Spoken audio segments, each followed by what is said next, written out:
আইন শৃঙ্খলা রক্ষায় নিয়োজিত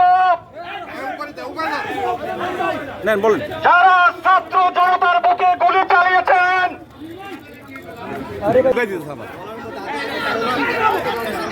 উপহারের পোশাক পরে আইন শৃঙ্খলা রক্ষার নামে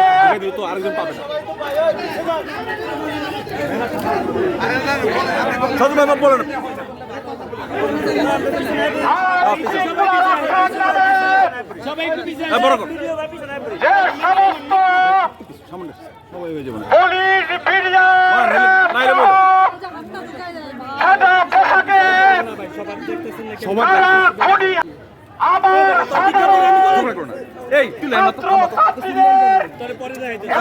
শিশুদের উপর গুলি করেছেন, তাদের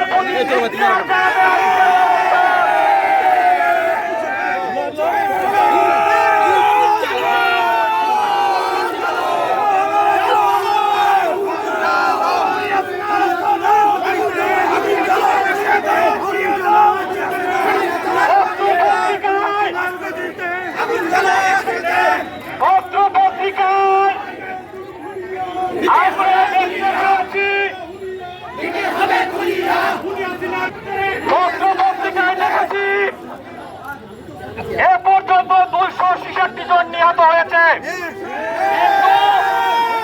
আমাদের কাছে খবর রয়েছে ওই হেলিকপ্টার গুলি সহ 1000-এর বেশি সাধারণ ছাত্রছাত্রী শিশুদেরকে গুলি করে হত্যা করা হয়েছে। বন্ধুরা আমার,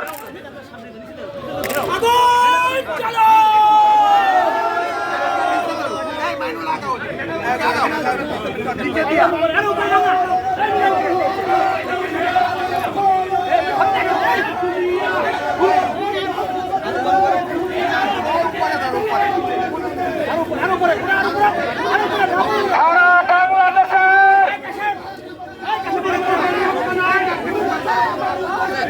ছাত্ররা কর্মসূচি ঘোষণা করেছেন। সেই কর্মসূচির অংশ হিসাবে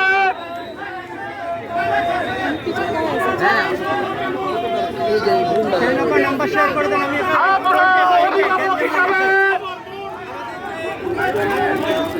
ঘরে বসে থাকতে পারি না।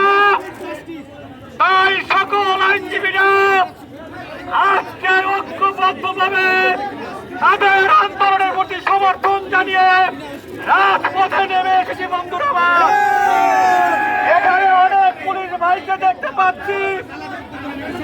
আপনাদের এই বন্ধু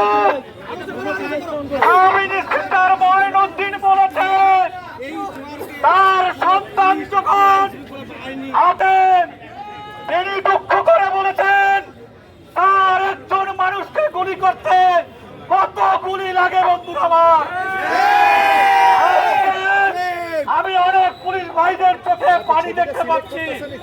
অনেক পুলিশ ভাইদের স্বজন হারিয়েছেন, আমাদের অনেক সন্তান হারিয়েছি, অনেক ভাই হারিয়েছি।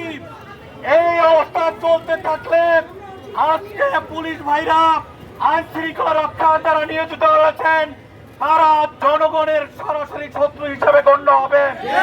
একটি উপকারী করেছে আইন শৃঙ্খলা রক্ষাকারী বাহিনীকে জনতার মুখোমুখি দাঁড় করিয়েছে। আমরা শুধু আপনাদেরকে বলতে চাই, নিরীহ জনতার উপর গুলি চালাবেন না। আজকে বিভিন্ন জায়গায় গিয়ে অবকাঠামোগত ক্ষতিগ্রস্তের হিসাব দিচ্ছেন। আমরা শুধু বলতে চাই,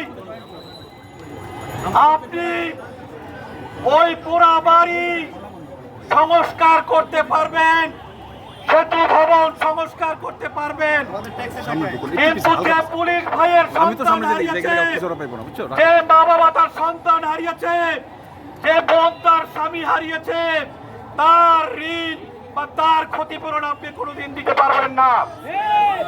আজকের এই সংগৃহীত সমাবেশে একটি কথাই বলতে চাই, ছাত্র জনতার দাবি নিয়ে